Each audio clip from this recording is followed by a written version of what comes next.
Don't hold back from living the life that you want, that you were born to live, that you dream of, because of fear of disappointing others. When I started this business, I was first a personal trainer at a big box gym, and I had this dream of starting a group training program. And I told my peers and my chick that I was dating back then, I'm gonna have 100 people, 100 clients. This was like huge goal. Nobody out of the entire training team that was there, some of them were there for like 10, 15 years, had reached 100 clients. And there's this kid, this 20-year-old who was saying, I'm gonna have 100 clients and I'm gonna do this and I'm gonna do that. And everybody laughed at me. All my peer group laughed at me. My chick that I was in love with laughed at me. I told her, I'm gonna use this gift card method. I'm gonna do this. She laughed at me.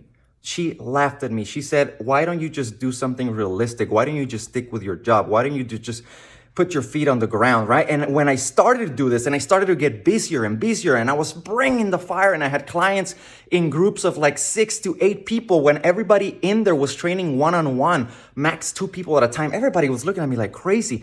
I started to have more clients in 6 months than people who had been there their entire career. And I was a 20-year-old. So guess what they said? They said, oh, he's dealing drugs, he's doing this, he's doing that. And then my manager back then told me, hey, when I said I wanted to do this, I wanted to take this serious, and I wanted to actually lease space from them. I wanted to actually leave the team and actually do my own thing, but pay them rent and pay them memberships for everybody to try to do a deal with them. She talked me out of it so bad. She tried to scare me. She fear-mongered me, like, you're not gonna make this. So many people tried this before. You're gonna end up regretting it, and you're not gonna be able to come back. You're gonna mess it up.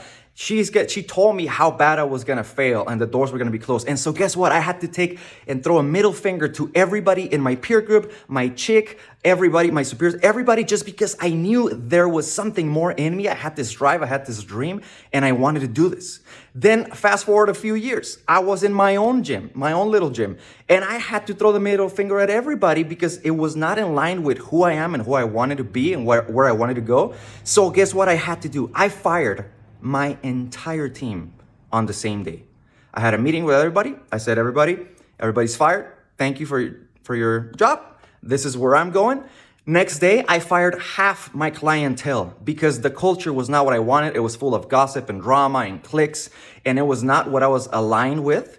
And even though I couldn't afford to do that because I was starving, I was in debt, I was bleeding money left and right, I had no money for food, I had to do it.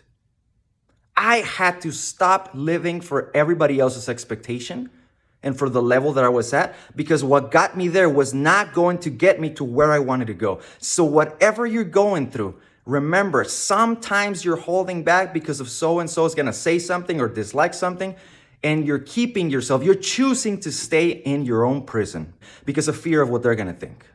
And so let my life serve as an example that sometimes at the other side of that transition, at the other side of that discomfort, at the other side of that scary move you have to do, and that middle finger sometimes you have to throw to people. And by the way, I'm not saying throw a middle finger. I love people. I wasn't rude to them. I was, as respectful as possible. I explained where I was going and where I was coming from. So you can do this peacefully. You can still wish the best for people. I wish the best for everybody. I really have no hate in me anymore. I've gone past that pain. I wish love and happiness and success for everybody. And you can do that too. But that doesn't mean you have to stay right there if you have a dream. The only thing I do not cross is never bite the hand that feeds you.